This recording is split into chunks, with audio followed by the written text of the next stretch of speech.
Hello everyone, welcome to my channel tips on mathematics. So class 10th science का जो है अध्याय number 1 पर हम डिस्कशन कर रहे थे और प्रीवियस के कुछ लेक्चर्स हमने बनाए हैं और जिसमें बेसिक चीज़ें और प्लस कुछ क्वेश्चन हमने वहाँ पर डिस्कशन किया है, कुछ टॉपिक भी आप लोगों को समझाया है। साथ ही साथ आज जो है हम यहाँ पर कुछ इंपॉर्टेंट क्वेश्चंस पर डिस्कशन करेंगे जो कि आपके बुक में ही मेंशन है और एग्ज़ाम में अक्सर पूछा जाता है इन्हीं में से क्वेश्चंस। ठीक है, तो बेसिकली क्या होता है कि इन सारे क्वेश्चंस को जो है लेफ्ट कर दिया जाता है, ठीक, क्योंकि ये बुक के अंदर है। डायरेक्टली क्या करते हैं कि जो है एक्सरसाइज में पहुंच जाते हैं और वहाँ के क्वेश्चंस को करने लग जाते हैं। बट मैं आप लोगों को बता देता हूँ कि बुक्स के अंदर कुछ ऐसे क्वेश्चंस आपको दिया गया है जो कि आपके लिए बहुत ज़रूरत भी है। ठीक है, अगर एग्जाम में आपको अच्छे मार्क्स लाने हैं तो इनमें सबसे इंपॉर्टेंट एक मेन क्वेश्चन हमारे पास आता है जो कि मैंने लिख लिया है, बहुत इंपॉर्टेंट है, काफ़ी ज़्यादा इंपॉर्टेंट, मतलब आप इसको लिख लीजिए इंपॉर्टेंट की कैटेगरी में। ठीक है, तो इसमें ये कहा गया है कि वायु में जलाने से पहले मैग्नीशियम रिबन को साफ क्यों किया जाता है। एक मैग्नीशियम एक प्रकार का जो है पदार्थ होता है। अगर आप लोगों ने थोड़ा सा पीरियोडिक टेबल के बारे में स्टडी आप लोगों ने किया है तो अच्छी बात है, नहीं किया तो मैं कभी आप लोगों को करवा दूंगा। ठीक है, तो मैग्नीशियम जो होता है एक प्रकार का पदार्थ होता है, तो उस पदार्थ से जो है उसका एक प्रकार का रिबन होता है। ठीक है, रिबन पता है आप लोगों को क्या होता है, तो मैग्नीशियम रिबन है। तो इसके लिए ये कहा गया कि मैग्नीशियम रिबन को वायु में जलाने से पहले उसको क्लीन किया जाता है ना। क्यों क्लीन किया जाता है वो चीज़ देखिए, यहाँ पर क्या है लिखा है मैंने, वायु में जलाने से पहले मैग्नीशियम रिबन को साफ किया जाता है क्योंकि मैग्नीशियम धातु वातावरण में उपस्थित ऑक्सीजन से क्रिया कर मैग्नीशियम ऑक्साइड MgO का एक परत बना लेता है जो कि मैग्नीशियम रिबन को जलने में बाधा उत्पन्न करता है, इसीलिए पहले रिबन को साफ किया जाता है। ठीक है, क्या कहा है, ये चीज़ें क्या है, देखो अगर देखो मैग्नीशियम है, थोड़ा सा आप लोगों को समझाता हूँ। ये आप मान के चलिए कि एक मैग्नीशियम रिबन है। अब इस मैग्नीशियम रिबन को जैसे हम इसको जलाते हैं ना, वायु में जलाने से क्या होता है कि ये जो है मैग्नीशियम रिबन क्या करता है, ये जो है वायुमंडल में उपस्थित जो नमी है ना, वातावरण में उपस्थित नमी हो गया, उसके बाद ऑक्सीजन हो गया, है ना, O2 हो गया, H2O हो गया, मतलब नमी क्या हुआ, नमी एक प्रकार से आपका जो है जल ही तो हुआ, जल का कण हुआ। तो इन सब चीज़ों से क्रिया करता है, मेनली वो क्या करता है, ऑक्सीजन से क्रिया करता है। जब ये Mg क्या होता है, मैग्नीशियम होता है, और ये Mg जो है ऑक्सीजन से क्रिया करता है तो MgO बना लेता है। जैसे कि आप लोगों ने देखा होगा कि जो जंग होता है, जंग क्या करता है कि उस लोहे को लोहा जो है उसको हम वातावरण में छोड़ देते हैं तो वो बहुत सारे चीज़ों से क्रिया करता है, वातावरण में उपस्थित जितनी भी चीज़ें हैं उन सभी से क्रिया करके वो एक परत जमा लेता है अपने ऊपर। वैसे ही मैग्नीशियम रिबन भी क्या करता है भाई, वायुमंडल में उपस्थित जो ऑक्सीजन होता है उन्हीं ऑक्सीजन से क्रिया करके MgO बना देता है। अब देखिए MgO बन गया, अब ये चीज़ जो है ये तो जलेगा नहीं, ठीक है, ये जलेगा नहीं, और ये नहीं जलेगा तो ये मैग्नीशियम जो रिबन है वो वायु में जल ही नहीं सकता है। समझ में आ रहा है, क्योंकि उसके ऊपर अब ये परत जम गया है, अब ये परत में आग लगने वाली है नहीं, तो मैग्नीशियम रिबन भी नहीं जलने वाली है। इसीलिए इस परत को क्या करते हैं, हम एकदम साफ कर लेते हैं, जलाने से पहले क्या कर लेते हैं, इस परत को साफ कर लेते हैं, क्लीन कर लेते हैं, ताकि ये जो मैग्नीशियम है, मैग्नीशियम रिबन है, वो बहुत अच्छी तरह से आपका बर्न हो जाए। ठीक है, बहुत अच्छी तरह से बर्न हो जाए। तो यही चीज़ यहाँ पर लिखा है और बहुत ही शॉर्ट वे में लिखा है। ठीक है, वायु में जलाने से पहले मैग्नीशियम रिबन को साफ किया जाता है क्योंकि मैग्नीशियम धातु वातावरण में उपस्थित ऑक्सीजन से क्रिया कर मैग्नीशियम ऑक्साइड बना लेता है, एक मैग्नीशियम ऑक्साइड का एक परत बना लेता है जो कि मैग्नीशियम रिबन को जलने में बाधा उत्पन्न करता है। इसीलिए इसको जो है पहले रिबन को साफ कर लिया जाता है, एकदम क्लीन कर लिया जाता है। ठीक है, तो आई थिंक क्लियर हो गया है ये वाला पहला जो क्वेश्चन है। उसके बाद दूसरा क्वेश्चन में देखिए क्या है, निम्नलिखित रासायनिक अभिक्रियाओं के संतुलित समीकरण लिखिए। अब देखिए संतुलित समीकरण क्या चीज है, इसको जानने के लिए आपको जो है प्रीवियस का जो बड़े लेक्चर है उसमें आपको जाना पड़ेगा, और वहां पर मैंने आप लोगों को बता भी रखा है कि जो संतुलित रासायनिक समीकरण होता है वो हम जो है कैसे निकालते हैं। कभी अगर कोई केमिकल रिएक्शन दिया गया है, एक रासायनिक अभिक्रिया आपका दिया गया है, तो उन्हीं रासायनिक अभिक्रियाओं में से हम जो है उसको बैलेंस कैसे करते हैं, संतुलित हम कैसे करते हैं, वो मैंने वहाँ पर बता रखा है। अगर नहीं देखा है तो एक बार देख लो, क्योंकि जब आप बैलेंस करना सीख जाओगे तभी आप यहाँ के क्वेश्चन आप कर पाओगे। और मैं आप लोगों को बता देता हूँ, ये जो क्वेश्चन मैंने लिया है वो आपके बुक में पेज नंबर 6 पर मेंशन है, पेज नंबर 6 पर मेंशन है, बहुत इंपॉर्टेंट है ये। ठीक है। तो वहां से मैंने ये क्वेश्चन उठाया और सारे के सारे क्वेश्चन करवाए आप लोगों को। तो यहां से देखिए क्या कहा है, hydrogen plus chlorine equal to hydrogen chloride, मतलब हाइड्रोजन जब क्लोरीन के साथ मिलता है तो उस कंडीशन में हाइड्रोजन क्लोराइड बनाता है, ठीक है।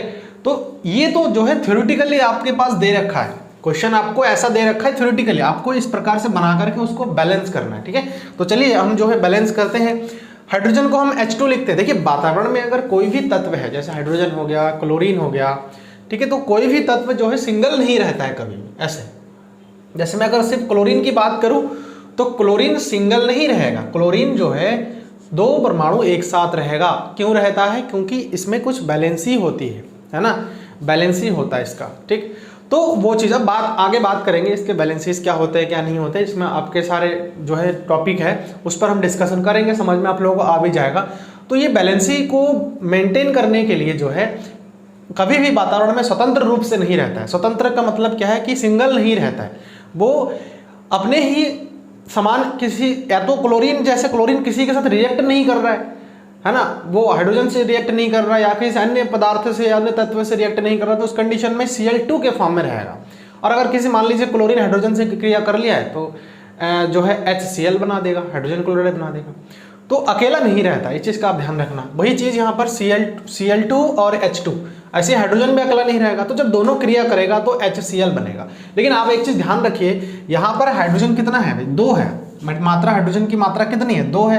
क्लोरीन की मात्रा भी 2 है। लेकिन जब यहाँ रिएक्ट हो गया है, जब रिएक्शन आपका कंप्लीट हो गया है, तो उस कंडीशन में जो है जो H है वो 1 हो गया और क्लोरीन जो है 1 हो गया। तो उस कंडीशन में हमको बराबर करने के लिए 2 से मल्टीप्लाई करना है। अब यहाँ पर ये जो मल्टीप्लाई हम कर रहे हैं वो कैसे कर रहे हैं, उसके लिए आपको संतुलित रासायनिक समीकरण वाला जो वीडियो लेक्चर है उसको देखना पड़ेगा, ठीक है, तब आपको समझ में आ जाएगा। चलिए नेक्स्ट पर हम चलते हैं।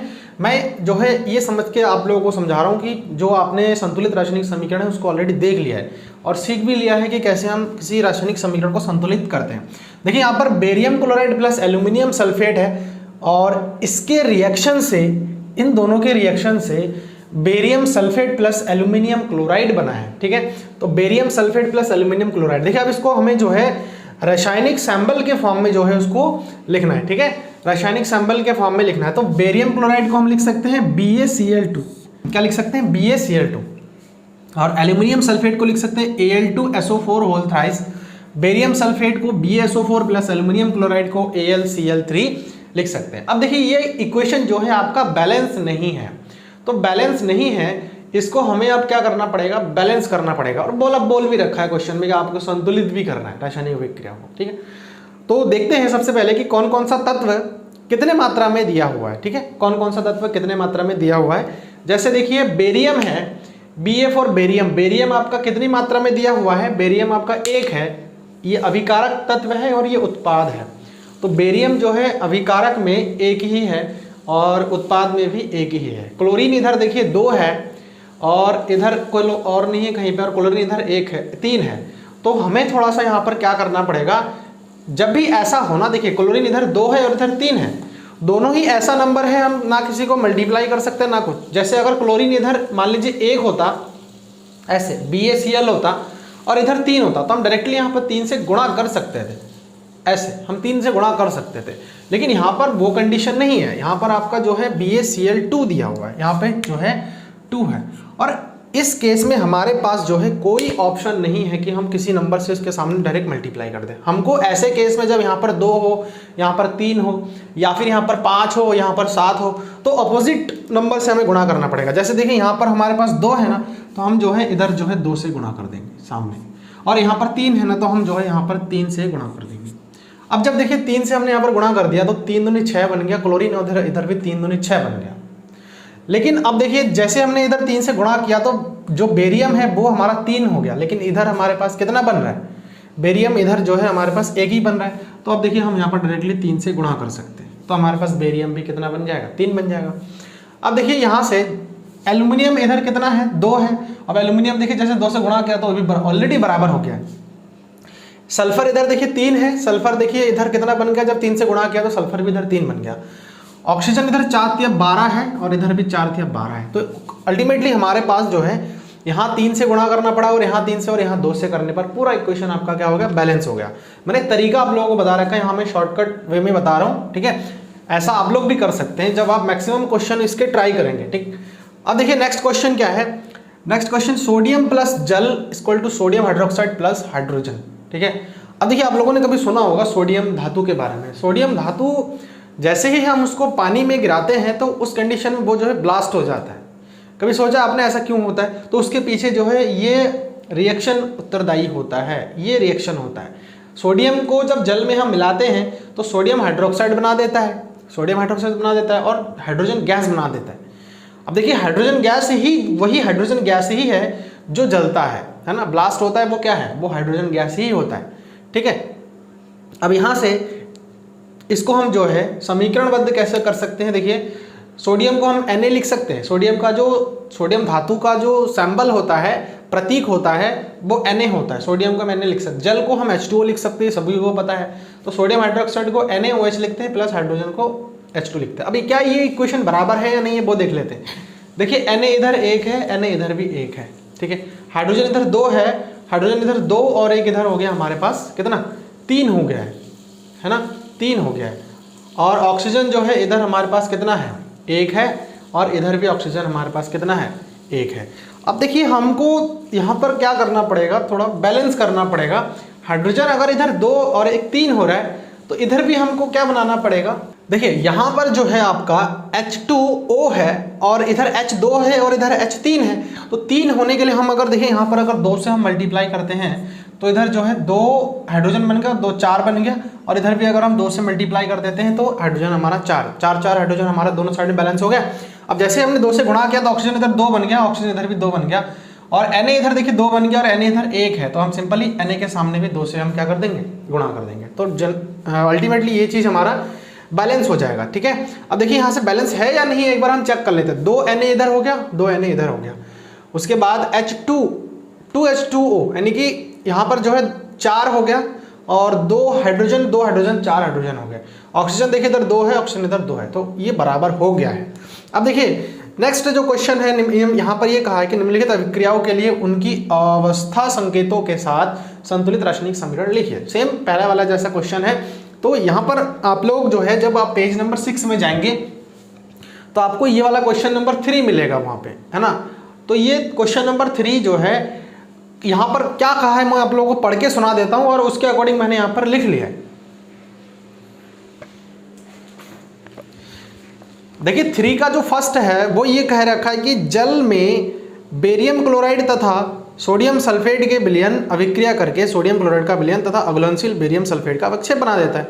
तो जल में बेरियम क्लोराइड जो, ठीक है, जल में बेरियम क्लोराइड है, ये जो है सोडियम सल्फेट से क्रिया करके बेरियम सल्फेट और सोडियम क्लोराइड बना देता है, नमक बना देता है। तो उस कंडीशन में ये इक्वेशन हमारा, ये रिएक्शन जो है हमारा आ जाएगा। उसके बाद दूसरा इन्होंने कह रखा है सोडियम क्लोराइड का विलयन हाइड्रोक्लोरिक अम्ल के विलयन से क्रिया करके सोडियम क्लोराइड का विलयन बना देता है। तो सोडियम हाइड्रोक्साइड हाइड्रोक्लोरिक से क्रिया करके सोडियम क्लोराइड और जल बना देता है, ठीक है। तो ये चीज़ यहाँ पर हमने लिख दिया है। और अब जो है इसको हम जो है क्या करते हैं, बैलेंस करते हैं। देखिए बैलेंस किस प्रकार से कर सकते हैं, वही सेम प्रोसेस है बैलेंस करने की। इसमें जो है हम काउंट करेंगे दोनों साइड में क्या क्या है। देखिए Ba 1 है, इधर बेरियम कितना है, 1 बेरियम इधर है, 1 बेरियम इधर है, Na इधर 2 है और Na इधर 1 है। तो आप इधर सिंपल 2 से गुणा कर दीजिए। अब जैसे ही 2 से गुणा कर दिया, क्लोरीन इधर 1 है, क्लोरीन इधर 2 बन गया और क्लोरीन इधर भी 2 बन गया। अब देखिए सल्फर इधर कितना है, 1 है, ऑक्सीजन इधर 4 है, ऑक्सीजन इधर भी 4 है। तो ये चीज़ हमारा जो है इक्वल बन गया। दूसरा क्वेश्चन जाते हैं दूसरे पे, NaOH plus HCl NaCl plus H2O। देखिए सोडियम इधर कितना है, 1 है, सोडियम इधर भी 1 है, Cl इधर 1 है, Cl इधर भी 1 है, हाइड्रोजन इधर 1 और 1 2 और इधर हाइड्रोजन 2 बन गया, ऑक्सीजन इधर 1 है, ऑक्सीजन इधर 1 है। तो ये ऑलरेडी बराबर है हमारा, ठीक है। तो आई थिंक ये चीज़ जो है आप लोगों को क्लियर हो चुका है। ये क्वेश्चन काफ़ी ज़्यादा इंपॉर्टेंट है और एग्जाम में आप लोगों से पूछा भी जा सकता है, ठीक है। तो आप लोगों को अगर समझ में आ गया है तो इसको आप लोग जो है एक बार लाइक कर दे, और अगर समझ में नहीं आया तो एक बार फिर से देखें तो आप लोगों को ज़रूर समझ में आएगा, ठीक है। और चैनल पर अगर आप लोग नए हैं तो इसको सब्सक्राइब करें और नोटिफिकेशन बेल को भी प्रेस कर दें।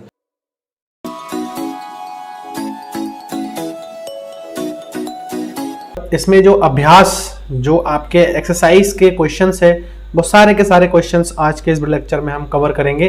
तो चैप्टर का नाम हमें आप लोगों को पता ही होगा, रासायनिक अभिक्रियाएं एवं समीकरण, ठीक है ना, केमिकल रिएक्शंस एंड इक्वेशंस। तो इसमें हम एक एक करके क्वेश्चंस पर डिस्कशन करेंगे, जहां समझाने की और एक्सप्लेन करने की ज़रूरत पड़ेगी, वहाँ पर मैं जो है आप लोगों को एक्सप्लेन करके अच्छी तरह से इसको बताने की कोशिश करूँगा। और ये चैप्टर से क्वेश्चन ज़रूर पूछा जाएगा, तो आप ये समझ लीजिए कि ये जो चैप्टर है वो मोस्ट एक इम्पॉर्टेंट चैप्टर है। अब आप लोगों को मैं बताता हुआ चलूँगा कि कौन सा क्वेश्चन इंपॉर्टेंट है और कौन सा क्वेश्चन पे आपको ज़्यादा फोकस करना चाहिए। हालांकि इसमें काफ़ी सारे क्वेश्चन हैं जो कि इंपॉर्टेंट है, तो चलिए एक एक करके हम स्टार्ट करते हैं और इसमें अभ्यास प्रश्नों का हल हम जो है यहाँ पे देखेंगे। तो क्वेश्चन नंबर फर्स्ट इसमें क्या है, नीचे दी गई अभिक्रियाओं के संबंध में कौन सा कथन सत्य है। तो देखो इक्वेशन हमारे पास दिया हुआ है, 2PbO सॉलिड स्टेट में प्लस कार्बन सॉलिड स्टेट में, इससे क्या बन रहा है 2Pb और CO2 गैस बन रहा है। तो देखो इसमें क्या बताया है, पहला ऑप्शन ये बताया कि सीसा अपचयित हो रहा है। उसके बाद दूसरा ऑप्शन कार्बन डाइऑक्साइड उपचयित हो रहा है। तीसरा ऑप्शन कार्बन उपचयित हो रहा है। चौथा ऑप्शन डी ऑप्शन है लेड ऑक्साइड अपचयित हो रहा है। तो देखो इसमें दिया है कि कौन सा सही होगा, ए एवं बी सही होगा, ए एवं सी सही होगा, ए बी सी सही होगा या सभी सही होगा। तो देखो हमें समझने की जरूरत है कि यहाँ पर सीसा अपचयित हो रहा है। अपचयित हमारा क्या होता है, अपचयित और एक होता है उपचयित। तो ये दो शब्द है जिसकी हमें आवश्यकता है। तो सबसे पहला इसका जो हमारा आंसर होगा वो होगा फर्स्ट वाला हमारा क्या है, फर्स्ट वाला है ए एवं बी, जिसमें क्या है शीशा अपचयित हो रहा है। चलिए देखते हैं, शीशा अपचयित हो रहा है, इसका मतलब क्या है, शीशा देखो यहां पर क्या हो रहा है, यहां ऑक्सीजन था और यहां ऑक्सीजन निकल गया है। तो अपचयित का मतलब यह होता है कि ऑक्सीजन हट जाना। समझ में आया, जब ऑक्सीजन हमारा निकल जाता है या हट जाता है तो हम कहते हैं कि पदार्थ अपचयित हुआ है। उसके बाद कार्बन डाइऑक्साइड उपचयित है।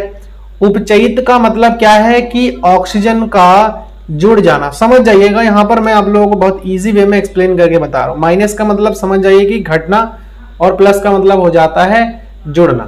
तो जब भी किसी तत्व से, किसी पदार्थ से ऑक्सीजन निकल जाता है तो उसको हम अपचयित बोलते हैं। उस पदार्थ को क्या बोलते हैं, अपचयित बोलते हैं। दूसरी चीज, जब भी किसी पदार्थ से ऑक्सीजन जुड़ जाता है तो उस कंडीशन में हम क्या बोलते हैं कि पदार्थ उपचयित हुआ है। तो देख सकते हैं कि यहां क्या था, PbO था, लेड ऑक्साइड था। तो लेड ऑक्साइड यहां जाकर के सिर्फ सिंपल लेड में कन्वर्ट हो गया। इसका मतलब क्या है, ऑक्सीजन निकल गया है। तो ऑक्सीजन निकल गया, इसका मतलब लेड अपचयित हो गया है। दूसरा कार्बन, देखिए यहां पर कुछ सिंगल कार्बन था, इधर आने के बाद कार्बन के साथ ऑक्सीजन जुड़ गया है। इसका मतलब जब ऑक्सीजन जुड़ जाता है तो उसको हम उपचयित बोलते हैं। तो सीधा सीधा है कि शीशा अपचयित हो रहा है और कार्बन डाइऑक्साइड उपचयित हो रहा है। क्लियर, ये क्वेश्चन आई थिंक आप लोगों को समझ में आ गया है। चलिए अगले क्वेश्चन पर चलते हैं। इसमें क्या होता है, देखिए Fe2O3 plus 2Al equal to Al2O3 plus 2Fe। अब देखिए यहां पर जो है ऊपर दी गई अभिक्रिया किस प्रकार की है। तो पहला है संयोजन अभिक्रिया है, विस्थापन अभिक्रिया है, विस्थापन अभिक्रिया है, वियोजन अभिक्रिया है या फिर विस्थापन। विस्थापन मतलब द्विविस्थापन अभिक्रिया। तो संयोजन अभिक्रिया क्या होता है, जब दो या दो से अधिक पदार्थ जो है संयुक्त होकर के एक नए तत्व में पदार्थ में बदल जाता है। उसके बाद इसका आंसर जो होगा वो हमारा विस्थापन अभिक्रिया होगा। विस्थापन अभिक्रिया में क्या होता है भैया, विस्थापित हो जाता है। जैसे देखो यहां Fe2O3 है और यहां पर 2Al है। तो यहां पे देखो Fe क्या हो रहा है, ऑक्सीजन से क्या हो जा रहा है, विस्थापित हो जा रहा है। ये जो Fe है वो विस्थापित होकर के एल्यूमिनियम के साथ जुड़ रहा है। ऑक्सीजन जो है एल्यूमिनियम के साथ जुड़ जाए, इसका मतलब क्या है, ये विस्थापन अभिक्रिया हो गया। चलिए अगले क्वेश्चन पर चलते हैं। अगला क्वेश्चन क्या है, कह रहा है कि जो है लोहा, प्रश्न नंबर 3, लोहा चूर्ण पर तनु हाइड्रोक्लोरिक अम्ल डालने से क्या होता है? सही उत्तर पर निशान लगाइए। अब देखो, मैंने आप लोगों को बताया था कि धातु का अम्ल के साथ रिएक्शन पर क्या बनता है। अगर आपने ये चीज पढ़ा है, वीडियो प्रीवियस का नहीं देखा है तो आप लोग उसको पढ़ लीजिए। बहुत बेसिक बातें मैंने आप लोगों को बता रखा है।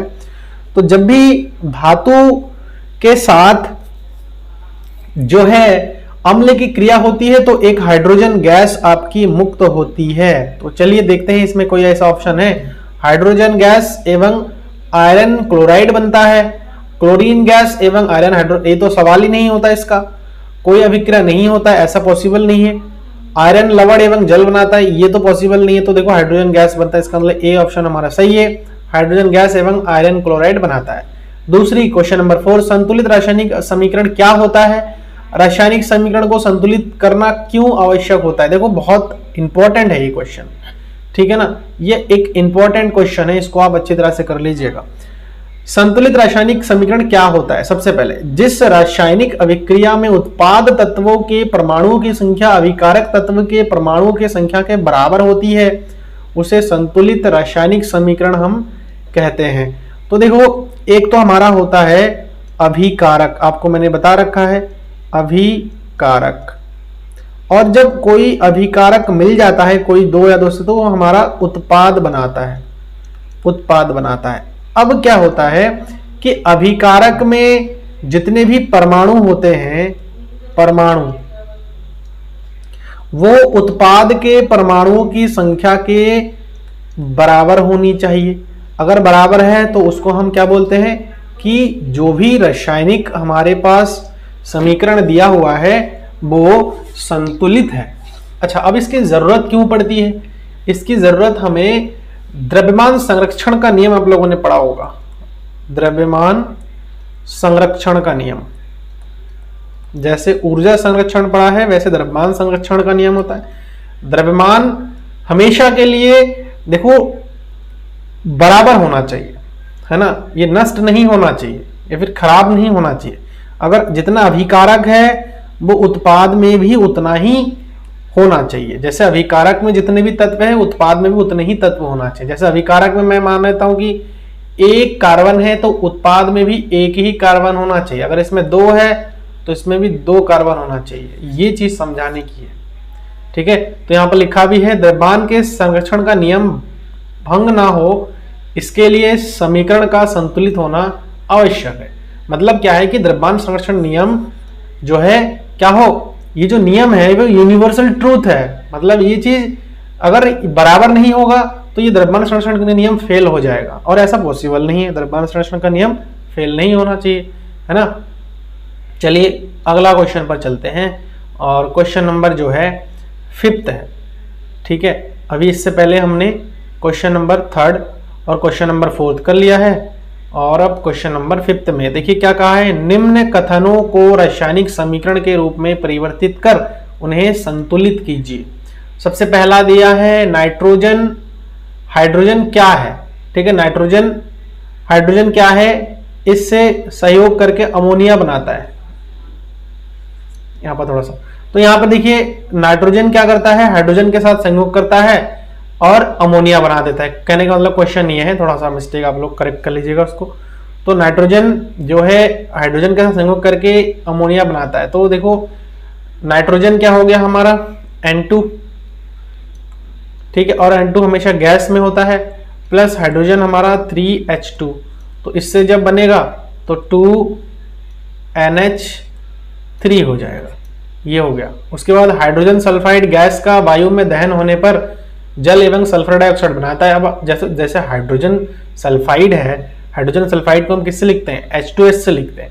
जब ये किस में, वायु में दहन हो रहा है, मतलब वायु में जल रहा है, यानी कि वायु का मतलब क्या है, ऑक्सीजन। तो ये हमारे पास क्या क्या देगा, जल एवं सल्फर डाइऑक्साइड देता है। तो जल हमारा H2O हो गया, सल्फर डाइऑक्साइड हमारा SO2 हो गया। अब इसमें हमने क्या किया है, इक्वेशन को खाली संतुलित ही किया है। और अगर संतुलित करना नहीं आता है तो मैंने इक्वेशन संतुलित करना भी आप लोगों को बता रखा है, इसका लेक्चर बना हुआ है, आप लोग जाकर के देख सकते हो। उसके बाद देखिए एल्युमिनियम सल्फेट के साथ अभिक्रिया कर बेरियम क्लोराइड एल्यूमिनियम क्लोराइड एवं बेरियम सल्फेट का अवक्षेप देता है, ठीक है ना। तो बेरियम क्लोराइड ये एक्वासिक फॉर्म में है, जलीय। एल्यूमिनियम सल्फाइड तो ये हमारे पास जो है इक्वेशन में हमने इसको लिख दिया है।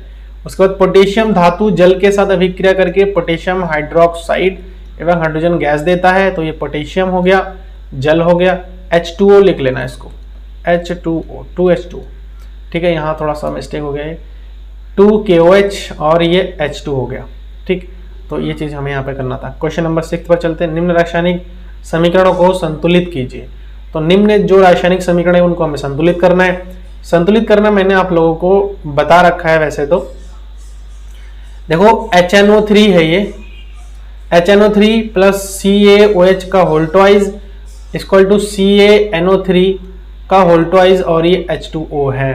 तो देखो इसको हमें जो है संतुलित करना है। तो संतुलित करने के लिए सिंपली मैंने आप लोगों को ये चीज बता रखा है कि इसको हम कैसे संतुलित कर सकते हैं। तो देखो जितने भी तत्व इधर होंगे, एक क्वेश्चन मैं बता देता हूं, बाकी आप लोग थोड़ा सा कोशिश करिएगा।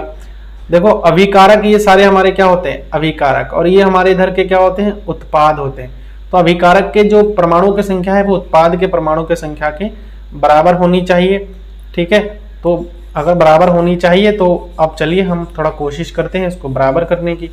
अगर बराबर हो जाता है तो हम यहाँ पर बता देंगे कि संतुलित।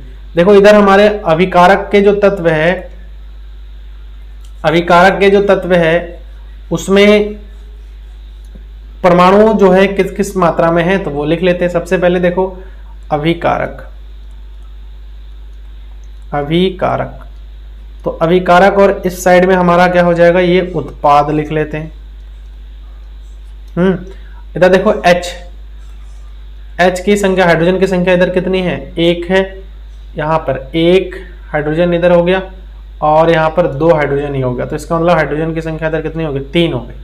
N नाइट्रोजन, नाइट्रोजन की संख्या इधर कितनी हो गई, नाइट्रोजन की संख्या इधर हमारी 1 हो गई और नाइट्रोजन की संख्या इधर 1। इधर हाइड्रोजन उत्पाद में हाइड्रोजन की संख्या कितनी हो गई, चलो अब बात करेंगे बाद में।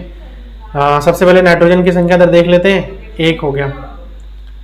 नाइट्रोजन के बाद ऑक्सीजन, ऑक्सीजन की संख्या कितनी हो गई, देखो ऑक्सीजन इधर 3 है और इधर O इधर ट्वाइस है, इसका मतलब 3 और 2 5 ऑक्सीजन हो गए इधर, ठीक है। और उसके बाद देखो इधर कैल्शियम हो गया, कैल्शियम Ca इधर कितना है, Ca इधर 1 है।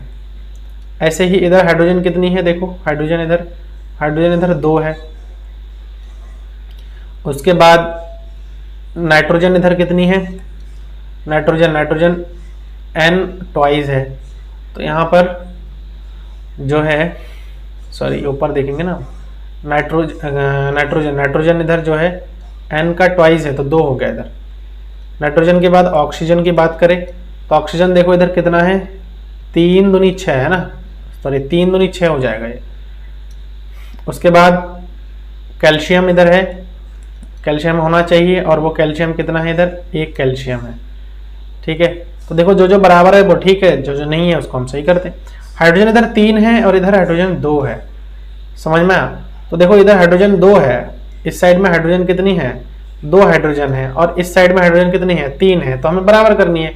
अब देखो यहाँ हाइड्रोजन कहाँ है, हाइड्रोजन यहाँ पर, ये 1 हाइड्रोजन इधर हो गया, 2 हाइड्रोजन इधर हो गया।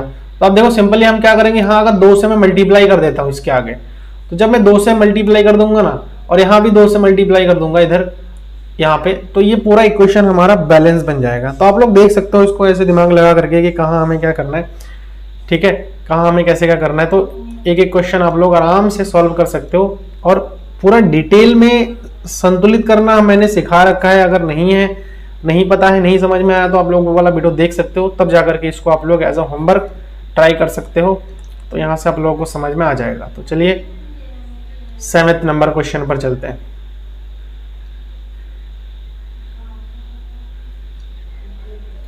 7वें नंबर क्वेश्चन में क्या कहा है, निम्न अभिक्रियाओं के लिए संतुलित रासायनिक समीकरण लिखिए। तो देखो ये दिया हुआ है, calcium hydroxide plus carbon dioxide, तो कैल्शियम कार्बोनेट प्लस जल, तो calcium hydroxide carbon dioxide calcium carbonate plus जल, बस। Zinc plus silver nitrate equal to zinc nitrate plus silver, तो जिंक Zn सिल्वर नाइट्रेट, ये 3 कर लेना है यहाँ पे नीचे से, ठीक है। ZnNO3 twice Ag। ये सारा आपको यहाँ पर दिया हुआ है, वो मैंने आप लोगों को यहाँ पर बता रखा है लिख करके, तो आप लोग उसको कर सकते हो। ठीक है, निम्नलिखित अभिक्रियाओं के लिए संतुलित रासायनिक समीकरण लिखिए एवं अभिक्रिया का प्रकार भी बता दीजिए। देखो पोटेशियम है, वो तो सेम इसके जैसा क्वेश्चन है ये भी, लेकिन इसमें आप देख सकते हो कि यहाँ अभिक्रिया द्विविस्थापन अभिक्रिया है। अच्छा, अब आप लोगों को किस प्रकार का अभिक्रिया है, जैसे द्विविस्थापन हो गया, वियोजन अभिक्रिया है, संयोजन अभिक्रिया है ना, किस प्रकार का अभिक्रिया है, तो उसको जानने के लिए मैंने प्रीवियस में इसके सारे परिभाषा बता रखा है, साथ ही एग्जाम्पल भी मैंने बता रखा है। तो एक बार वीडियो देखेंगे ना, तो ये सारे जो क्वेश्चंस है वो आप लोगों के लिए बहुत आसान हो जाएगा। तो पहले उसको देख लीजिए, तो यहाँ पर आप लोगों को कोई बिल्कुल दिक्कत नहीं होगी, क्योंकि यहाँ संतुलित करने के लिए बोला है, तो संतुलित तो आप इजीली कर लोगे, लेकिन आपको बताना है कि किस प्रकार का अभिक्रिया है। वो आप तभी बता पाओगे जब आप अभिक्रिया के प्रकार को सीखोगे, जानोगे। ठीक है, तो चलिए फिर नेक्स्ट पर मूव करते हैं। फिर भी कोई डाउट वगैरह हो तो आप लोग मेरे से कमेंट के माध्यम से पूछ सकते हैं। ऊष्माक्षेपी एवं ऊष्माशोषी अभिक्रिया का क्या अर्थ है, उदाहरण दीजिए। बहुत इंपॉर्टेंट क्वेश्चन है ये क्वेश्चन, कई बार आपसे पूछा भी गया है। ठीक है, तो चलिए ऊष्माक्षेपी अभिक्रिया में क्या है, जिस अभिक्रिया में उत्पाद के साथ ऊष्मा भी उत्सर्जन होता है उसे ऊष्माक्षेपी कहते हैं। देखिए, क्षेपी का मतलब होता है एग्जॉस्ट होना, बाहर निकलना। तो देखिए C6H12O6, ये जो समीकरण है इसको ऐसे लिख सकते हैं, C6H12O6, C6H12O6 plus 6O2 equal to 6CO2 plus 6H2O plus ऊर्जा। ये अभिक्रिया यहाँ पर लिखा हुआ है। ये एक्चुअली में श्वसन वाला जो क्रिया होती है ये उसी का रिएक्शन है। श्वसन में ऊष्माक्षेपी होता है। उसके बाद देखिए ऊष्मा जिसमें से निकलता है, कहने का मतलब ऊष्मा उत्सर्जन का मतलब जिसमें से ऊष्मा निकलती है उसको हम ऊष्माक्षेपी बोलते हैं। ऊष्माशोषी, शोषी का मतलब है कि उसको एब्जॉर्ब करना, मतलब अपने अंदर ले लेता है। तो जिस अभिक्रिया में ऊष्मा का अवशोषण होता है उसे ऊष्माशोषी कहते हैं। जैसे CaCO3 प्लस जिसमें ऊष्मा अपने अंदर आ रहा है तो CaO प्लस CO2 बन जाता है, तो ये ऊष्माशोषी। उसके बाद देखिए अगला क्वेश्चन है, इंपॉर्टेंट है ये भी। क्या कहा है, देखिए श्वसन को ऊष्माक्षेपी अभिक्रिया क्यों कहते हैं, इसको हमें वर्णन करना है।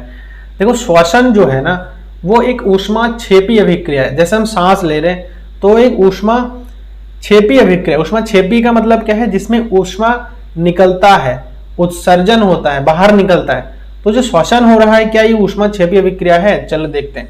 भोजन में उपस्थित कार्बोहाइड्रेट टूटकर ग्लूकोज बना देता है और ग्लूकोज ऑक्सीजन से मिलकर हमें ऊर्जा देता है, अर्थात श्वसन अभिक्रिया में ऊर्जा निकलती है। अतः श्वसन अभिक्रिया को जो है हम क्या कह सकते हैं, ऊष्माक्षेपी अभिक्रिया कह सकते हैं। होता क्या है इन जनरल, देखिए ग्लूकोज का सूत्र होता है C6H12O6 प्लस 6O2, तो इससे क्या बनाएगा 6CO2 प्लस 6H2O। चलिए बात करते, देखिए हम जो खाना वगैरह खाते हैं ना भोजन, उसके जब वो अंदर पेट में जाकर के टूटता है तो उससे क्या मिलता है, ग्लूकोज मिलता है। ग्लूकोज हमें एनर्जी का सोर्स होता है। हम कहते हैं ना ग्लूकोज या फिर कोई भी मीठा चीज खाने से हमें तुरंत एनर्जी मिल जाती है। और वो एनर्जी कैसे मिलती है वो यहाँ आप रिएक्शन में सीख सकते हो। अब जैसे कोई भी चीज हम खा रहे उसमें अगर हमें ग्लूकोज मिल रहा है ना, टूट करके कार्बोहाइड्रेट में टूट जाता है। अब कार्बोहाइड्रेट जो है टूट करके क्या करता है, क्योंकि हम कुछ भी खा रहे हैं उसमें कार्बोहाइड्रेट की मात्रा होती है और वो कार्बोहाइड्रेट टूट करके क्या बना देता है, ग्लूकोज बना देता है, जिसको हम C6H12O6 के नाम से जानते हैं रासायनिक तौर पर। तो जब हम सांस ले रहे हैं, क्योंकि ग्लूकोज तो अंदर बनी रहा है, साथ में हम सांस भी ले रहे, तो जब ये ग्लूकोज इस ऑक्सीजन के साथ क्रिया करता है तो कार्बन डाइऑक्साइड बना देता है, जो कि हम निकाल देते हैं सांस को बाहर निकालते टाइम, और हमें जो है इसमें पानी की मात्रा बन जाती है प्लस हमें ऊर्जा मिल जाता है, और यही ऊर्जा हम कार्य वगैरह करने में खर्च कर देते हैं। ठीक है ना, समझ में आ गया। चलिए अगला क्वेश्चन पर देखते हैं। यहाँ पे क्या है, 11वां नंबर। वियोजन अभिक्रिया को संयोजन अभिक्रिया के विपरीत क्यों कहा जाता है? इन अभिक्रियाओं के लिए समीकरण लिखिए। अब देखो वियोजन और संयोजन अभिक्रिया को मैंने आप लोगों को समझा रखा है। तो इसमें वियोजन अभिक्रिया जिसमें एक पदार्थ वियोजित होकर दो या दो से अधिक पदार्थ का निर्माण करता है, वियोजन अभिक्रिया कहलाता है। तो देखो ये कोई भी एक पदार्थ है, जैसे CaCO3 है, वो CaO में और कार्बन डाइऑक्साइड में टूट गया है, तो ये हमारा वियोजन अभिक्रिया हो गया। ऐसे संयोजन अभिक्रिया वहां अभिक्रिया जिसमें दो या दो से अधिक पदार्थ मिलकर के क्या बना देता है, निर्माण करते हैं, एक पदार्थ का निर्माण कर देते हैं। देखो संयोजन का मतलब क्या है, जुड़ना, वियोजन का मतलब क्या है, टूटना। तो ये देखो दो या दो से अधिक पदार्थ जुड़ करके देखो एक पदार्थ बना रहे हैं, CaOH का होल ट्वाइस। तो ये डेफिनेशन पहले ही बता रखा है हमने। उन वियोजन अभिक्रियाओं के एक एक समीकरण लिखिए जिसमें ऊष्मा, प्रकाश एवं विद्युत के रूप में ऊर्जा प्रदान की जाती है। देखो CaCO3, CaO और CO2 इसमें भी होता है। 2AgCl 2Ag और Cl2 में टूट जाता है। 2H2O ये जो है हाइड्रोजन और ऑक्सीजन में टूट जाता है। तो ये कुछ एग्जाम्पल हो गए आपके। चलिए नेक्स्ट क्वेश्चन पर चलते हैं। 13 नंबर, विस्थापन एवं द्विविस्थापन अभिक्रियाओं में क्या अंतर है, इन अभिक्रियाओं के समीकरण लिखिए। वही यहाँ पर फिर से डेफिनेशन पूछ रखा है। विस्थापन अभिक्रिया वहां अभिक्रिया होता है जिसमें एक तत्व दूसरे तत्व को उसके यौगिक से अलग कर देता है, इसको हम क्या बोलते हैं, विस्थापन अभिक्रिया बोलते हैं। अब जैसे CuSO4 बहुत इंपॉर्टेंट एग्जाम्पल है ये, CuSO4, ठीक है, कॉपर सल्फेट बोलते हैं इसको। जब इसको हम आयरन के साथ अभिक्रिया करवाते हैं तो आयरन क्या करता है, इस SO4 के साथ जो है जुड़ जाता है और जो Cu है उसको हम विस्थापित कर देता है। तो इसको हम क्या कहते हैं, विस्थापन अभिक्रिया। द्विविस्थापन वे अभिक्रिया जिनमें दो यौगिकों के आयन परस्पर विनिमय होकर नए यौगिक बनाते हैं, द्विविस्थापन अभिक्रिया कहते हैं।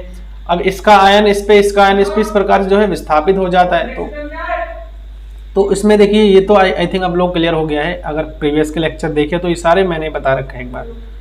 उसके बाद देखिए अगला क्वेश्चन क्या है, सिल्वर के शोधन में सिल्वर नाइट्रेट के विलयन से सिल्वर प्राप्त करने के लिए कॉपर धातु द्वारा विस्थापन किया जाता है, इस प्रक्रिया के लिए अभिक्रिया लिखिए।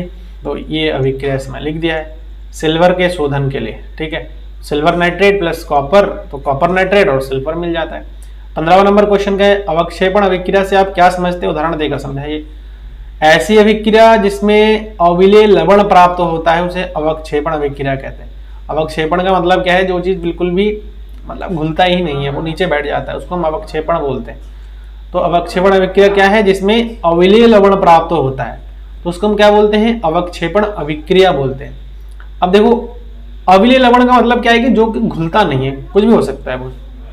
देखो Na2CO3, ठीक है ना, सोडियम कार्बोनेट, उसको हम CaCl2 के साथ जब रिएक्ट करवाते हैं तो CaCO3 और 2NaCl बनता है, जो कि घुलता नहीं है, ठीक, सॉरी ये CaCO3। उसके बाद देखिए क्या कह रहे हैं, ऑक्सीजन के योग या ह्रास के आधार पर निम्न पदों की व्याख्या कीजिए, प्रत्येक के लिए तो उदाहरण भी देना है। तो यहाँ पर देखो उपचयन और अपचयन, इससे पहले ही मैंने ये बता रखा है कि उपचयन, उपचयित, अपचयित। तो उपचयन अभिक्रिया वहां अभिक्रिया जिसमें ऑक्सीजन में वृद्धि हो और हाइड्रोजन का ह्रास हो उसे उपचयन अभिक्रिया कहते हैं। अब देखो यहाँ 2MgO2 है, अब Mg ऑक्सीजन के साथ मिल गया है, यहाँ अलग अलग यहाँ मिल गया है, तो ये क्या हो गया, उपचयन हो गया, है ना, ऑक्सीजन के साथ मिलना, उपचयन। उपचयन का मतलब क्या है, जो ऑक्सीजन के साथ मिल जाता है और हाइड्रोजन जिससे निकल जाता है। दूसरी अपचयन में वहां अभिक्रिया जिसमें ऑक्सीजन का ह्रास हो और हाइड्रोजन में वृद्धि हो तो उसे अपचयन अभिक्रिया कहते हैं। तो CuO देखो यहाँ से CuO और ऑक्सीजन, तो इसमें से ऑक्सीजन हमारा निकल गया, ठीक है, और हाइड्रोजन का ह्रास, हाइड्रोजन का वृद्धि होना, देखो हाइड्रोजन इसमें ऑक्सीजन के साथ क्या हो गया, जुड़ गया है। तो इस कंडीशन में इसको हम क्या बोलते हैं, अपचयन। तो अपचयन के लिए शॉर्ट में आप लिख सकते हो कि जिसमें अपचयन में क्या होता है, ऑक्सीजन निकल जाता है और हाइड्रोजन जुड़ जाता है, ठीक है। तो आई थिंक ये क्लियर हो गया है 16वां नंबर क्वेश्चन भी। चलिए अगले क्वेश्चन पर चलते हैं। 17वां नंबर क्या कह रहे हैं, एक भूरे रंग का चमकदार तत्व X को वायु की उपस्थिति में गर्म करने पर वहां काले रंग का हो जाता है, इस तत्व X एवं उस काले रंग की यौगिक का नाम बताइए। तो भूरे रंग का जो तत्व X है वो कॉपर हो जाता है ना, जो X है वो हमारा क्या होता है, कॉपर। अब कॉपर को जब हम वायु की उसमें गर्म करते हैं ना तो कॉपर ऑक्साइड की एक काली परत चढ़ जाती है, जिससे जो कॉपर होता है वो देखे होंगे तांबा वगैरह कभी कभी काले वगैरह नीले काले पड़ जाते हैं, अलग अलग कलर के हो जाते हैं, तो यही रीजन है। लोहे की वस्तुओं को हम पेंट क्यों करते हैं, 18वां नंबर क्वेश्चन है एनसीईआरटी का। लोहे की वस्तु को हम पेंट क्यों करते हैं, बहुत कॉमन सा क्वेश्चन है, ताकि उसमें जंग वगैरह ना लग जाए। हम लोहे की वस्तुओं पर पेंट इसलिए करते हैं ताकि लोहे की सतह का वायुमंडल की गैसों और नमी के साथ संपर्क टूट जाए, जिससे कि उस पर जंग नहीं लगता और वस्तुएं लंबे समय तक उपयोगी बनी रहती है। ये तो कॉमन सेंस की बात है। दूसरी चीज, तेल एवं वसायुक्त खाद्य पदार्थों को नाइट्रोजन से प्रभावित क्यों किया जाता है। अब जैसे मार्केट वगैरह में जाते हैं ना, तो उसमें चिप्स वगैरह की जो पैकेट होती है उसमें आप लोगों ने देखा होगा कि चिप्स तो कम रहता है लेकिन हवा बहुत ज़्यादा भरी हुई रहती है। तो एक्चुअल में क्या होता है, वो हवा नहीं होता है, वो जो है नाइट्रोजन गैस होती है। ठीक है, कौन सी गैस होती है, नाइट्रोजन गैस होती है। वो नाइट्रोजन गैस क्या करती है, चिप्स जितने भी उसमें चिप्स होता है उसको क्या करती है, बाहर के जो हवा होती है या ऑक्सीजन होती है उसको क्या करता है, प्रोटेक्ट करके रखता है, एक लेयर बना देता है। अब ये समझ लो कि जो नाइट्रोजन होता है वो लेयर बना देता है। अब ऑक्सीजन नाइट्रोजन के साथ तो कभी मिलेगा नहीं, ऑब्वियसली बात है, ऑक्सीजन को ये क्या कर देता है, बाहर भगा देता है और एक लेयर बना देता है, जिससे कि जो भी हमारे पास तेल और वसायुक्त मतलब जो चिप्स वगैरह बनते हैं वो क्या होता है, तेल और वसा इन्हीं सब चीज़ों से बनता है। तो अगर बाहर ऑक्सीजन मिल जाए उसमें तो वो बहुत ही खराब हो जाता है, नरम हो जाता है और उसका टेस्ट चेंज हो जाता है। टेस्ट चेंज ना हो उसके लिए क्या कर देते हैं, पैकेट में जब हम पैक करते हैं तो उसमें नाइट्रोजन गैस भर देते हैं। ठीक है, नाइट्रोजन गैस कोई हानिकारक गैस नहीं होता है, हमारे वायुमंडल में भी उपस्थित है नाइट्रोजन गैस 78%, तो कोई दिक्कत तो आप लोग होती नहीं है। ठीक है ना, तो ये 19 नंबर क्वेश्चन भी हो गया।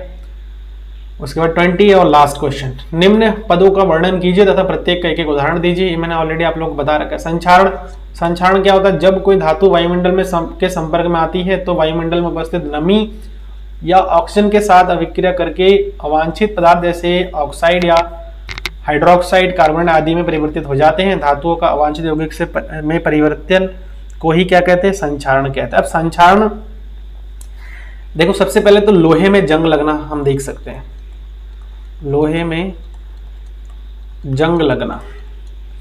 ठीक है, धातुओं का बदरंग होना, बदरंग होना। ठीक है, ये एग्जाम्पल हो सकता है आपका एक। ठीक है, ये एग्जाम्पल हो सकता है। लोहे का जो है, लोहे पर क्या है, जंग लगना या फिर धातुओं का बदरंग हो जाना। आप लोगों ने देखा होगा ये क्या होता है कि जब भी लोहा वगैरह हम बाहर रख देते हैं तो बाहर हमारे उस वायुमंडल में बहुत प्रकार की चीजें होती है, जैसे नमी होता है, कोई अम्ल होता है ना, धूल मिट्टी, बहुत सारी चीजें होती है। तो इन सब चीजों के संपर्क में आने पर लोहा या फिर कोई भी धातु है वो क्या हो जाता है, रिएक्ट कर लेता है और उसके ऊपर एक परत बना लेता है, और उस परत के वजह से जो है वही जो परत जब जम जाता है उसी को हम क्या बोलते हैं, संक्षारण बोलते हैं। तो आई थिंक आप लोगों को संक्षारण के बारे में पता लग गया होगा। उसके बाद देखा आप लोगों ने जो कॉपर वगैरह होता है उसका, चांदी, ये सब चीजें बदरंग हो जाता है। तो बदरंग होते क्यों होता है, क्योंकि वायुमंडल में जो नमी या फिर जो भी चीजें उपलब्ध है उससे क्या कर लेता है, वो धीरे धीरे रिएक्ट कर लेता है। धातुओं का बदरंग होना, धातुओं का बदरंग से मतलब है कि चांदी, चांदी का बदरंग होना हम कह सकते हैं यहाँ पे। ठीक है, चांदी काला टाइप का हो जाता है तो वो वायुमंडल से क्रिया करके काला। अब उसके बाद आता है विकृत गंधिता, जब किसी तेल या वसायुक्त खाद्य पदार्थ के स्वाद एवं गंध में उपचयित होकर परिवर्तन आ जाता है तो यहाँ घटना विकृत गंधिता कहते हैं। अब देखो, जो विकृत गंधिता है वो जो है वो आपके डायरेक्टली 19 नंबर क्वेश्चन से रिलेट कर रहा है।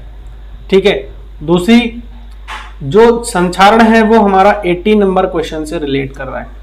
विकृत गंधिता ही कहते हैं हम इसको, जब कोई तेल और वसायुक्त खाद्य पदार्थ जो है क्या हो जाए, ऑक्सीजन के संपर्क में आ जाता है। अभी मैंने यहाँ पर समझाया आप लोगों को। तो इससे बचने के लिए हम क्या करते हैं, पैकेट वगैरह या फिर जो भी उसमें उसको हम नाइट्रोजन से जो है भर देते हैं ताकि ऑक्सीजन के संपर्क में वो नहीं आ पाता है। समझ में आ गया।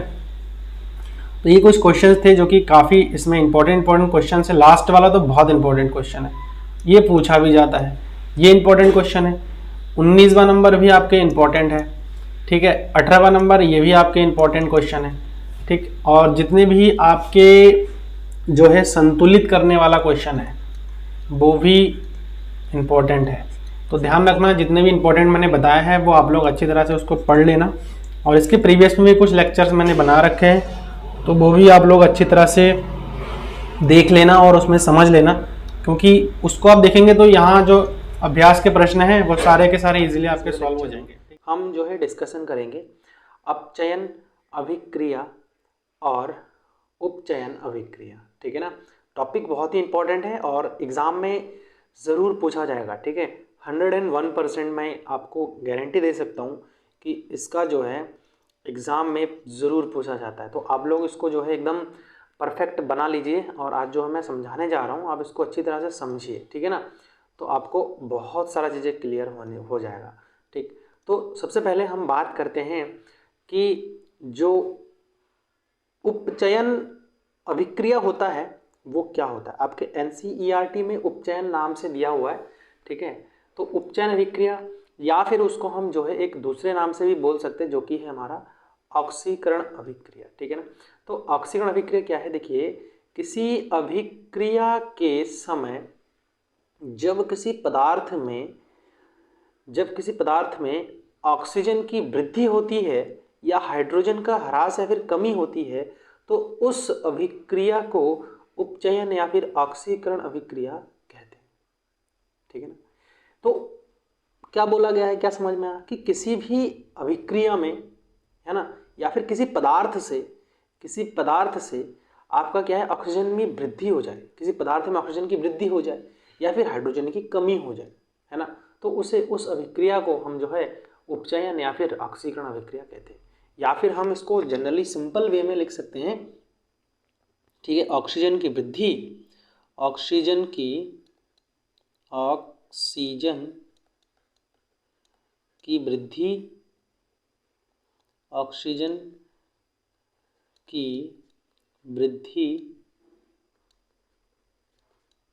अथवा हाइड्रोजन का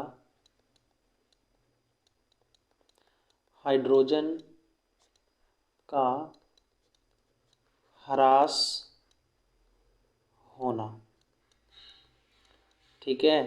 तो ये सिंपल लैंग्वेज में आप मतलब समझने के लिए एक शॉर्ट वे में आप इसको बता सकते हो कि ऑक्सीजन की वृद्धि होना, किसी रासायनिक अभिक्रिया में ऑक्सीजन की वृद्धि होना या फिर हाइड्रोजन का ह्रास होना। तो चलिए एक एग्जांपल की मदद से हम समझते हैं। 2 कैल्शियम प्लस ऑक्सीजन, जब ये देखिए हमारे पास सबसे पहले तो कैल्शियम था और कैल्शियम में ऑक्सीजन क्या हो गया, वृद्धि हो गया, जुड़ गया। या फिर इसको, इस डेफिनेशन को और एक तरीके से बोल सकते हैं, क्या, ऑक्सीजन का जुड़ना या फिर हाइड्रोजन का निकलना, ये भी एक डेफिनेशन हो सकता है आपका, ठीक है। तो ऑक्सीजन देखिए क्या हो रहा है, जुड़ रहा है कि नहीं जुड़ रहा है, किससे जुड़ रहा है, कैल्शियम से हमारा ऑक्सीजन जो है जुड़ रहा है। तो देखिए Ca कैल्शियम ऑक्साइड हमारा बन गया। तो बहुत ईजी है, आपको सिर्फ समझना है, लेकिन एग्जाम में आपको कोशिश करना है कि एक प्रॉपर जो डेफिनेशन है वो आप लिख करके आए, ठीक है ना। तो थोड़ा सा दिखने में भी अच्छा लगता है और थोड़ा सा जो स्पेस है वो भी थोड़ा सा घेरा हुआ सा लगता है, तो काफ़ी अच्छा लगेगा। देखिए ये अगर आप लिखेंगे तो बहुत अच्छा डेफिनेशन है। बाकी शॉर्ट में आप इसको याद करने के पर्पज से कर सकते हो, ठीक है। 2 मैंने बता दिया कि एक तो ऑक्सीजन की वृद्धि होना या फिर ऑक्सीजन जुड़ना, हाइड्रोजन का ह्रास होना या फिर हाइड्रोजन का निकल जाना। तो ये हमारा जो है उपचयन या फिर ऑक्सीकरण का डेफिनेशन हो सकता है। अच्छा, आगे जब आप क्लास 11th या फिर 12th में पढ़ेंगे, है ना, 11th में या फिर 12th में पढ़ेंगे, तो वहाँ जाकर के जो ऑक्सीकरण है ना, या अपचयन है या उपचयन है, इनकी जो डेफिनेशन है वो कई तरीके से पढ़ेंगे, इलेक्ट्रॉन आयन विधि द्वारा पढ़ेंगे, है ना। तो यहाँ पर हम नॉर्मली क्वेश्चन जो है जनरल हम डेफिनेशन यहाँ पर स्टडी करते हैं। उसके बाद आता है हमारा अपचयन अभिक्रिया। अपचयन में क्या है, जस्ट इसका उल्टा क्या था, देखिए इसमें हमारा क्या था, इसमें हमारा था ऑक्सीजन की वृद्धि होना और हाइड्रोजन का ह्रास होना, लेकिन इसमें उल्टा है। जब किसी अभिक्रिया में किसी पदार्थ में ऑक्सीजन का ह्रास या फिर हाइड्रोजन का योग होता है उसे अपचयन अभिक्रिया कहते हैं। जस्ट इसका उल्टा है, उपचयन या फिर ऑक्सीकरण, अपचयन अभिक्रिया, ठीक है। तो उपचयन में ऑक्सीजन जुड़ता है और हाइड्रोजन निकलता है, लेकिन अपचयन में ऑक्सीजन निकलता है और हाइड्रोजन जुड़ जाता है। तो देखिए कॉपर ऑक्साइड है प्लस हाइड्रोजन इसमें जुड़ रहा है, तो कॉपर अलग हो रहा है और जो है इसमें हमारा हाइड्रोजन जुड़ रहा है। देखिए ऑक्सीजन के साथ हमारा हाइड्रोजन क्या हो रहा है, जुड़ रहा है ना।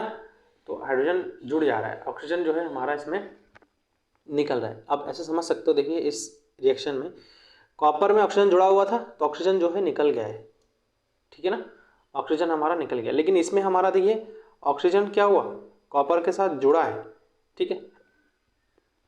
तो ये आई थिंक आप लोग क्लियर हो गया। चलिए एक छोटा सा हम यहाँ पर जो है एक प्रैक्टिकल परफॉर्म करके देखते हैं थोड़ा सा कि क्या कहता है।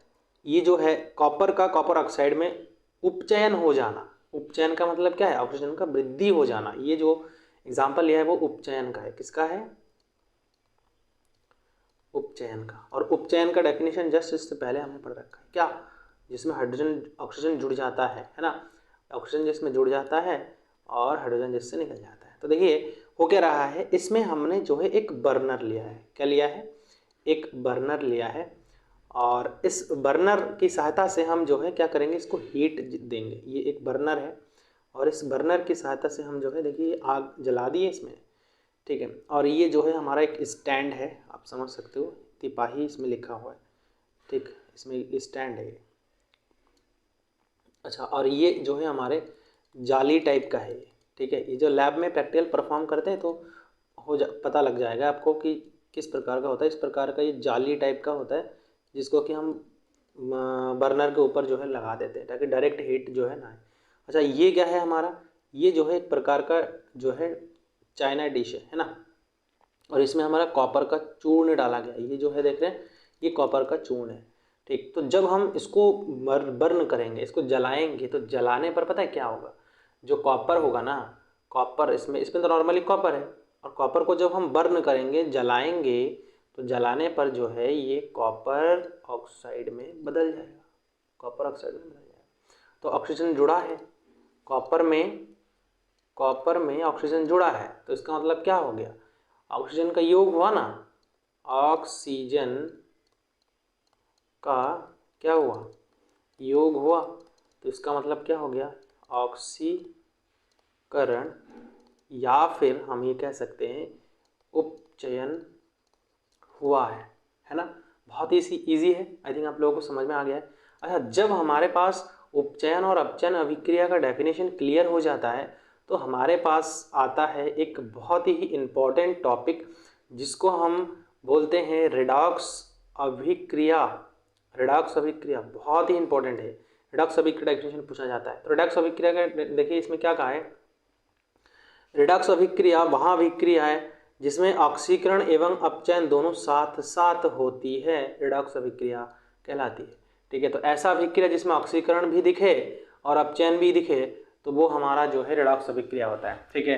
तो आपको सबसे पहली चीज़ इस प्रकार के क्वेश्चन को या फिर इस प्रकार के डेफिनेशन को समझने के लिए जो बेसिक डेफिनेशन, जैसे हमने सबसे पहले उपचयन पढ़ा है ना, फिर अपचयन पढ़ा है, तो वही सारा चीज़ आपको क्लियर होगा ना, तो तभी डेफिनेशन बहुत अच्छी तरह से आपको समझ में आएगा।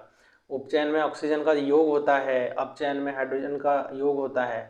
तो हम देखते हैं, देखिए ये एक एग्जांपल मैंने यहाँ पर लिया है, तो क्या इसमें हो रहा है, देखिए कॉपर ये उपचयन हो रहा है कि नहीं, ये उपचयन हो रहा है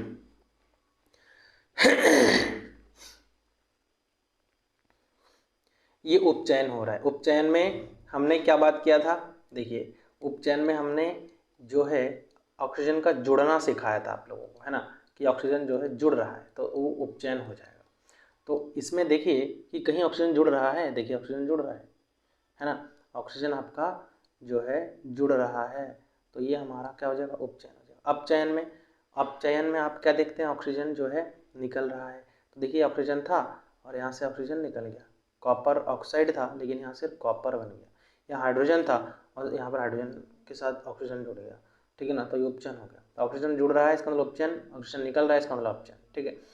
तो आई थिंक आप लोगों को जो है ये 3 डेफिनेशन जो है आप लोगों को क्लियर हो गया है। अच्छा चलिए अब हम जो है एक क्वेश्चन पर डिस्कस करते हैं, ठीक है, जो कि बहुत इंपॉर्टेंट है और पूछा जाता है आप लोगों से। तो क्वेश्चन क्या कह रहा है, क्वेश्चन ये कह रहा है कि निम्न पदों का वर्णन करें तथा प्रत्येक का एक एक उदाहरण दें, जिसमें आता है एक हमारा संचारण और दूसरा हमारा आता है विकृत गंधिता, है ना। हम देखिए साइंस में जो भी चीज़ें पढ़ते हैं वो हमारे दैनिक जीवन में कहीं ना कहीं हमारे आस पड़ोस में वो एग्जिस्ट करता है। तो संचारण की अगर हम बात करें तो नाम हो सकता है कि आप लोगों ने कभी नहीं सुना है, लेकिन ज़रूर आपको मैं बता सकता हूँ कि जब आप पढ़ेंगे संक्षारण को तो आपको लगेगा कि हाँ ये तो हमें पता है। तो देखिए क्या है, लोहे की बनी हुई वस्तुएं चमकीली होती है आप लोगों ने देखा होगा, लेकिन कुछ समय पश्चात उन पर जो है लालिमा युक्त भूरे रंग की परत चढ़ जाती है। आमतौर पर इस प्रक्रिया को लोहे पर जंग लगना कहते हैं। ठीक है, कुछ अन्य धातुओं में भी ऐसा ही परिवर्तन होता है। जब कोई धातु अपने आसपास अम्ल, नमी आदि के संपर्क में आती है तब ये संक्षारित हो जाती है। ठीक है, संक्षारित हो जाती है और इस प्रक्रिया को संक्षारण कहते हैं। चांदी के ऊपर काली परत और तांबे के ऊपर हरी परत का चढ़ना भी संक्षारण का ही हमारा क्या है, उदाहरण है। ठीक है, संक्षारण के कारण कार के ढांचे, पुल, जहाज का तथा धातु विशेषकर लोहे से बनी हुई वस्तुओं की बहुत क्षति होती है ना। देखिए कितनी अच्छी बात बताई गई है, हमें पता भी है कि लोहे की जो वस्तुएं होती है वो हम पहले टाइम तो खरीद के लाते तो बहुत ज़्यादा चमकीली होती है ना, बढ़िया दिखता है। लेकिन धीरे धीरे हम देखते हैं कि उसकी जो कलर है ना थोड़ा सा रेडिश टाइप का हो रहा है ना, रेडिश टाइप का हो रहा है, लाल लाल सा भूरे भूरे टाइप का जो इसमें ऊपर जो है परत चढ़ जाता है। इन जनरली जंग आपने देखा होगा, जंग लग जाता है, आप लोहे के वस्तुओं पर देखे होंगे है ना, तो जंग ही हुआ, हमारा जंग हो गया ये तो आमतौर पर इस प्रक्रिया को लोहे पर जंग लगना बोलते हैं। अच्छा, सिर्फ लोहा ही नहीं, सिर्फ लोहा ही नहीं, अन्य भी धातुएं ऐसे हैं, अन्य कुछ धातुएं ऐसी हैं जिन पर इस प्रकार की जो है परत जम जाता है ना, ऑक्साइड की परत जम जाता है, मतलब ये ऑक्सीजन के संपर्क में आ जाता है, आप कुल मिला के ये समझ सकते हो। ठीक है, ऑक्सीजन के संपर्क में आ जाता है। तो देखिए यहीं पर और भी एक चीज़ बताया गया, जो कोई धातु अपने आसपास अम्ल, नमी आदि के संपर्क में आ जाता है तो संचारित हो जाता है। इस प्रक्रिया को संक्षारण कहते हैं। चांदी के ऊपर जो है काली काली परत जम जाता है, आप लोगों ने देखा होगा, तांबे के ऊपर हरे रंग का परत जम जाता है। आप पहने रखेंगे ना तांबे की कोई वस्तु अगर आप पहनते हैं तो आपको आप नोटिस करे होंगे कि तांबा जो है ना हरा कलर का हो जाता है। ठीक है, अच्छा इसको हटाने के लिए तांबे के ऊपर से आप जो है थोड़ा सा खट्टे पदार्थ से अगर इसको जो है मसल देंगे तो ये फिर सही हो जाता है। आप एक बार देख लीजिएगा इसको करके। ठीक है, तो हमें से संक्षारण समझना था तो वो मैंने यहाँ पर आप लोग को समझा दिया। ठीक है, अब संक्षारण की वजह से ना बहुत सारा लॉस होता है। ठीक है, लॉस कैसे होता है, अब जंग लग जाता है। अब जैसे नए नए लोहा हम खरीद के लाते हैं ना तो वो जो है बहुत अच्छा होता है और मजबूत भी होता है, लेकिन जैसे ही जंग लगता है ना तो जंग लगने से क्या होता है, वो क्षय होने लगता है और धीरे धीरे वो जो है खराब होने लगता है। तो वही है कि संक्षारण के कारण कार के ढांचे, पुल, जहाज, यानी कि अगर लोहे से अगर बना हुआ है तो बहुत ज़्यादा जो है क्षति पहुंचता है और लास्ट में ऐसा भी होता है कि टूट के बिखर के ख़राब भी हो जाता है ना। बहुत पुराने अगर गाड़ियाँ आप लोगों ने देखे हैं तो आपको पता होगा। ठीक है, अगर बहुत पुराना अगर आप लोगों ने गाड़ी ये सब चीज़ें देखा होगा तो आप लोगों को ये चीज़ ज़रूर पता होगा। ठीक है, अच्छा उसके बाद हम बात करते हैं विकृत गंधिता के बारे में, है ना। विकृत गंधिता भी बहुत इंपॉर्टेंट है, अभी इसका समझाता हूँ। देखिए, वसायुक्त तथा तैलीय खाद्य सामग्री लंबे समय तक रखा जाता है तब उसका स्वाद या गंध में परिवर्तन आ जाता है। उपचयित होने पर तेल और वसा विकृत गंधी हो जाते हैं तथा उनके स्वाद तथा गंध जो है बदल जाते हैं, उनके स्वाद तथा गंध बदल जाते हैं। आमतौर पर तैलीय तथा वसा युक्त खाद्य पदार्थ सामग्रियों में उपचयन, है ना, उपचयन रोकने वाले पदार्थ प्रतिऑक्सीकारक मिलाए जाते हैं। विद्युत रोधी बर्तन में खाद्य सामग्री रखने से उपचयन की गति धीमी हो जाती है। क्या आप जानते हैं कि चिप्स बनाने वाली चिप्स की थैली को नाइट्रोजन गैस से युक्त कर देते हैं ताकि चिप्स का उपचयन ना हो सके और उन्हें देर तक संरक्षित रखा जा सके। ठीक है, तो ये एक चीज़ है इसमें कि विकृत गंधिता में देखिए बहुत इंपॉर्टेंट बात इन्होंने बता रखी है कि तेल और जो है खाद्य सामग्री, है ना, वसायुक्त या फिर तेल है। आप लोगों ने जनरली चिप्स का पैकेट देखा होगा, बहुत ज़्यादा हवा भरा होता है ना। चिप्स का जो पैकेट होता है ना वो हम कहते हैं ना कि भाई इसमें तो हमारा चिप्स ही कम मिलता है, हवा ज़्यादा मिलता है, तो एक्चुअल में क्या है ना वो हवा नहीं होता है। अब चिप्स का जो पैकेट है आप लोगों ने देखा होगा, चिप्स वो जो है हमारा तैलीय होता है, तैलीय, है ना, तैलीय होता है, उसमें ऑयली सा होता है। अच्छा, अब अगर उसमें क्या होगा, अगर जनरली अगर उसमें हवा ना भरे ना उस पैकेट में तो क्या करेगा, बाहर जो हमारे पास ऑक्सीजन है ना, ऑक्सीजन के संपर्क में आ जाएगा, और जैसे ऑक्सीजन के संपर्क में आ जाएगा तो चिप्स ना जो है एकदम पूरा नरम सा हो जाएगा और उसका जो टेस्ट है वो बेकार हो जाएगा। तो यही जो प्रोसेस है ना, ये जो बाहर के वायु के संपर्क में आने के बाद जो जिसका गंध है और स्वाद बदल जाता है, तो उसको हम विकृत गंधिता बोलते हैं। ठीक है, तो कोई भी वसायुक्त तैलीय खाद्य सामग्री जब लंबे समय तक रखा जाता है तो उसका स्वाद और गंध में परिवर्तन आ जाता है। क्यों? क्योंकि वहाँ उपचयित हो जाता है। ठीक है, उपचयित मतलब ऑक्सीजन के साथ मिल जाता है, और ऑक्सीजन के साथ मिल जाने पर जो है वो बिल्कुल भी खराब हो जाएगा। आप लोगों ने घरों में भी कई बार देखा होगा कि कोई भी हम जो है क्रिस्पी टाइप की जो चीज़ें हैं वो बना करके अगर हम आमतौर पर रख देते हैं जनरली, तो वो कुछ समय बाद जो है बहुत नरम सा हो जाता है और उसका टेस्ट भी थोड़ा सा बदल जाता है। अच्छा, अब बात आती है कि इसको हम रोक कैसे सकते हैं। इसको रोकने के लिए हम जो है नाइट्रोजन का प्रयोग करते हैं। नाइट्रोजन गैस जनरली हानिकारक तो नहीं होता है, आप सभी को पता है, क्योंकि ये वायुमंडल में बहुत ज़्यादा मात्रा में उपस्थित है ना। अगर हानिकारक होता तो हम जो है फिर जीवित नहीं रह पाते। तो ऐसा ही आप समझ लीजिए कि जो चिप्स का पैकेट होता है उसमें हम नाइट्रोजन गैस को भर देते हैं, ताकि अब नाइट्रोजन गैस अगर भरा हुआ है तो ऑक्सीजन को एंटर नहीं करने देगा, है ना। ऑक्सीजन को जब तक उसमें नाइट्रोजन गैस भरा हुआ तब तक, और नाइट्रोजन जो है किसी को खराब नहीं करता, ये तो आपको पता ही है। तो ऑक्सीजन को जाने से रोक देगा, रजिस्ट कर देगा, आप ये समझ लीजिए। तो प्रतिऑक्सीकारक कहते हैं उसको हम। ठीक, नाइट्रोजन जैसे हो गया ना प्रतिऑक्सीकारक, तो उससे जो है हमारा सही रहता है। तो विकृत गंधिता हमारा मेन हमारे यहाँ पर जो है मोटिव था। तो विकृत गंधिता जो है किसी वसायुक्त और तैलीय खाद्य सामग्री को जब लंबे समय तक हम रख देते हैं तो वो जो है विकृत गंधिता हो जाता है, यानी कि ऑक्सीजन के संपर्क में आने से उसका स्वाद और गंध बदल जाता है, तो उसको हम बोलते हैं विकृत गंधिता। तो आपका जो चैप्टर नंबर फर्स्ट था ना, वो हमारा जनरली ख़त्म हो गया है, लेकिन ख़त्म हम नहीं कहेंगे, क्योंकि अभी जो है हमारा इसमें काफ़ी सारा क्वेश्चन छूटा है। तो हम बहुत सारा क्वेश्चन इसमें और आगे के वीडियो लेक्चर में करने वाले हैं, और आशा करता हूँ कि आज जो मैंने आप लोगों को पढ़ाया है ये अच्छी तरह से आप लोगों को मैथमेटिक्स। तो क्लास 10th NCERT साइंस के आज जो है हम चैप्टर नंबर फर्स्ट के कुछ क्वेश्चंस करेंगे, ठीक है, जो कि आपको NCERT में गिवन है। ये जितने भी क्वेश्चंस आपको दिख रहा है ये सारे के सारे NCERT में है, ठीक है। तो इस सारे के सारे क्वेश्चंस को हम जो है आज हम सॉल्यूशन करेंगे। तो पहला क्वेश्चन हम जो है रीड कर दें। देखिए, पहला क्वेश्चन दे रखा है कि जब लोहे की कील को कॉपर सल्फेट के विलयन में डुबोया जाता है तो विलयन का रंग क्यों बदल जाता है। अच्छा, इसमें जो है ना एक चीज़ आप थोड़ा सा ध्यान रखना, हम लोगों ने जो है विस्थापन अभिक्रिया पढ़ा है, ठीक है, विस्थापन अभिक्रिया, ठीक है। ये चीज़ आप जो है ना एक बार पढ़ लीजिएगा, क्योंकि मैंने ये ऑलरेडी इसका वीडियो बना रखा है। तो विस्थापन अभिक्रिया जो अगर पढ़ लेंगे ना तो आपको ये समझ में आ जाएगा, ठीक है। तो चलिए देखते हैं कि जब लोहे की कील को कॉपर सल्फेट के विलयन में डुबो देते हैं, ठीक है। कॉपर सल्फेट क्या होता है, थोड़ा सा बात करते हैं यहाँ पे। लोहे की जो कील है, ठीक है, वो हमारा एक्चुअली में क्या होता है, Fe होता है, यानी कि लोहा होता है, आप एक नाम से समझ लीजिए।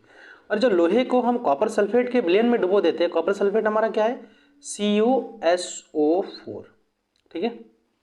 तो जब लोहे को इसमें हम डुबो देंगे, हम मान लीजिए कि एक पात्र ले रहे हैं, ठीक है, और उस पात्र में हमारा क्या है, कॉपर सल्फेट है। ये जो है एक पात्र है और इस पात्र में हमारा कॉपर सल्फेट है, ठीक। और इसमें हम जो है Fe डुबो रहे हैं, तो क्या होगा, विलयन का रंग क्यों बदल जाता है, ये पूछा जा रहा है। इन जनरली जो हम कॉपर सल्फेट देखते हैं वो नीले टाइप के होते हैं, नीले कलर का होता है, ठीक है। तो चलिए देखते हैं इसका एक्सप्लेनेशन क्या है। देखिए, जब लोहे की कील को कॉपर सल्फेट के विलयन में डुबोया जाता है तो विलयन का जो रंग है वो नीले यानी कि CuSO4 से बदलकर हरा FeSO4 हो जाता है। जो FeSO4 है ना उसका जो रंग है वो हरा होता है, ठीक है।